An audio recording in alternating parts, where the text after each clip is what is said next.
3 rounds left, 2 points separating the top, and our first champion of 2025 is crowned. Welcome to Rally Chile Biobío, the penultimate gravel round of 2025. Let's talk about it. And I think it's fair that we start off with the top 2, because I said that they were going to be right up at the top when I did my pre-event preview. Sebastian Ogier wins by 11 seconds over Elfyn Evans. And heck, even the things that I said came up in the commentary. They compared the conditions when it got wet yesterday to that of Rally GB, and what driver's been better in the wet and muddy Rally GB than the others in the field?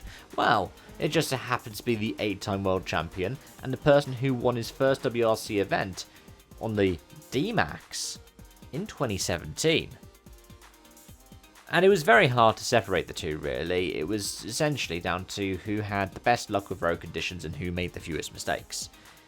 In the end, it was Ogier.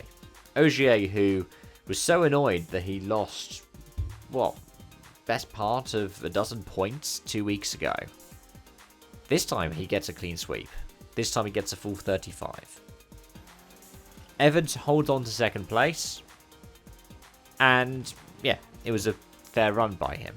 He's second in the championship now, but he has been toing and froing up at the front of the field all season long. It just so happens that when Ogier's not around, he hasn't always been able to make the most of it. Granted, of the 3 rallies that Ogier's missed this season, he's won 2 of them. For the other one, Estonia didn't go too well, and in addition to that we had the likes of Portugal, and also, to a lesser extent, the likes of the Acropolis or Sardinia, where he suffered a bit. Bearing in mind, Ogier's lowest finishing position of the season is 3rd in Finland. That's the only time that he's been on the 3rd step as well. He's been 2nd on a couple of occasions, Greece and Islas Canarias. But he's won every other start. He's managed to miss 3 rallies and still leads the championship. Elsewhere, it's only fair that we talk about Hyundai's reliability and performance woes, because at one point they were 1, 2, 3. They ended up with 4th and 5th.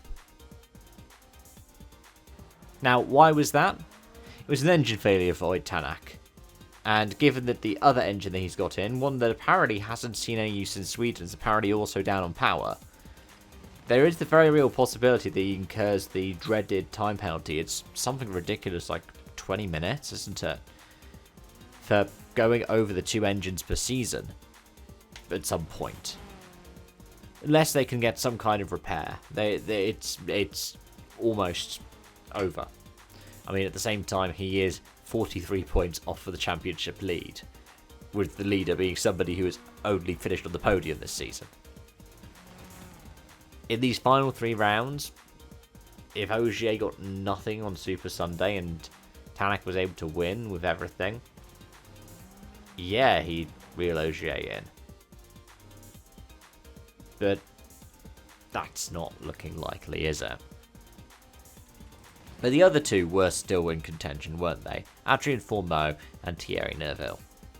But the car just doesn't have the same kind of setup window. It struggled. It didn't look after his tyres as well. There wasn't any kind of reliability issues. This wasn't like what we saw in the Safari when they had to bring the old spec car along. It just isn't the peak of performance that the GR Yaris is. But we can't be too surprised by that, right? The Hyundai Rally 1 car was the last one to get up and going, to the extent that Andrea Adamo, who was the team principal, left before the season even started. It was a really tricky start for Hyundai, and yet they still managed to get a world championship in this era. Toyota haven't swept every championship, though they are almost dead set on doing the double this year. But there's another podium for Fourmeau, one that he definitely deserved after losing the one in Paraguay to a failing engine, or gearbox, wasn't it, and transmission. It is good to see him getting the results. We're starting to get more of the results that he deserves. It's quite nice that after the rally finished, the next thing that was on Rally TV was the 2021 Croatia, which is what his first time behind the wheel of a World Rally car in competitive action. He showed so much potential there, and he continues to show the potential. Let's just hope that at some point he'll get his win. That was in my preseason predictions, and he's got 3 more chances to do it. And let's talk about the other Rally 1s quick. I mean, all 5 Toyotas made it to the end without any issue. Well, any major issue. Carlo Rompero knocked a tyre off the rim. Then Katsuta also had a puncher, didn't he? They were both behind Sami Pairi. And for Carlo Rompero, the 2-time world champion, he's now 21 points off of Ogier. Like I said, it is something that can be overcome. WRC, more likely to have that than F1, because you can get, what, a total of, 10 bonus points for your top 5 in Super Sunday and your top 5 in the Power Stage. So if you're able to win, you can swing it by as much as 10 points a rally. So you could win, just clear house for the final 3 rallies, and even if Ogier's second in every metric for all of them, Rompero could come away with the title. It's a tough ask, it is a big ask, but it is mathematically possible, at the very least. Whereas for Pairi, it was a good return to form. He's starting to get more of those results that he deserves. Car 5 in P5. And for Taka Katsuta, this is just bad luck. I'm hoping he'll do well in the CER, but one of the things that I always say for Katsuta is that he has 3 rallies in which he feasibly could win. His home rally in Japan, where was in 2022, he made a mistake on the first day, but then he was fastest out of anybody for the rest of the event. Then in addition to that, you have his other home rally in Jyväskylä, Rally Finland. And then you have the Safari. I would say in recent years he's also added Sweden to it. Those 4 events are his best events, and in them he is right up at the sharp end. It's something that we did used to see in the WRC. You were used to seeing certain drivers who were able to hit their stride on particular rallies. Sometimes it's because the driver and the car work together in a certain way. I mean, you wouldn't put Panizzi so much on gravel rallies, but if you put him on a tarmac rally, especially, you know, the likes of Spain, Corsica, San Remo, he was almost unstoppable. And that was part him working with the Peugeots, because he'd been with Peugeot all the way back to the 306. But Katsuta's the same kind of guy. And it's great to have somebody like that in WRC, let alone somebody who's got as lovely a character as Katsuta does. Munster was 30 seconds behind Katsuta, and to some extent it was a decent haul over the course of the weekend for him. 8th place doesn't necessarily do the justice that being the best M Sport runner is. Granted, McAleen, he did have an issue that was self-induced, but he also had mechanical issues that forced him out. Alberto Heller, the same. Much like last time out of Paraguay, we had 2 Pumas broken down at the same point for similar but different things. It was a shame though, it would have been nice to see Heller complete the whole rally. But let's talk about the man of the moment. Let's talk about the first 2 champions that we have crowned in the WRC this year. WRC2 champions Oliver Solberg and Elliot Edmondson. It is deserved, and at the rally where he saw his title bid unwind last year, on the stages, where he saw himself finishing behind the likes of Gus Greensmith, Solberg and Edmondson are crowned the champions. It's amazing to see. I did get tearful because, well, I remember the first season I properly followed was 03. I remember watching Petter Solberg win his world title, and to see Petter running down at the stop line with Pernilla to congratulate Oliver, it's amazing. It is absolutely wonderful. It was nice they did a full celebration, you know, with champagne and placards at the end of the stage as well. That was absolutely wonderful. And I echo Mike Chen. Get this man a Rally 1 car. Ideally a Toyota. He seems to be really good in the Toyotas. But I don't really have much in the way to say for him. Barring a run-in with some fesh, this year was the complete project. Like, fesh and Safari seems to be Solberg's undoing, no matter what car he's driving. But last year we had a couple of mistakes. I think Portugal was a big one, but Pyrie also made a mistake in Portugal last year. They were head-to-head on that rally. And the annoying thing about Chile last year was a lot of the things that cost Solberg inevitably the title were not of his own doing. This year everything came together well, and even though the likes of Nikolai Grajin tried to play it by ear and tried to sound out the best strategy to win, and that strategy being selecting the last 7 rallies of the season, more or less, Solberg managed to make the most of it and win. It was a straight fight as well against a couple of drivers. Johan Roussel, for instance, who, bless, seeing that white Citroen overall covered in so much oil, as the likes of Roussel and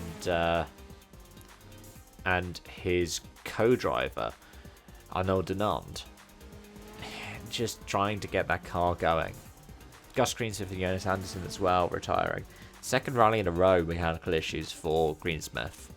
The more dramatic one I think was Paraguay, where you just saw the rear axle collapse. But those are 2 drivers. I mean, Roussel is a champion. Greensmith probably could be next year. It could be that we see a Swede and a Brit, and then a Brit and a Swede. It very well could be.